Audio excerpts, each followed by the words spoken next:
Hey, if you are wondering why your Samsung Galaxy Buds 3 FE case is blinking red, then there's like few issues. This might be the few issues. The first one, the low battery warning. So the case battery is actually critically low, and you will have to recharge this soon to function, to get properly functions.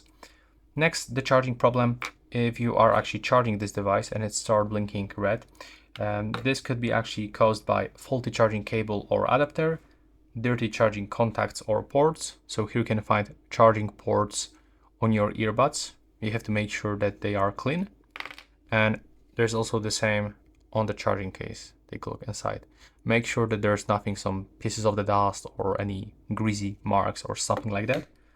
And also this might be the battery or hardware fault. There might be a deeper battery hardware problem, and this case may not be able to hold a charge or its malfunctionality. So you will have to actually use a warranty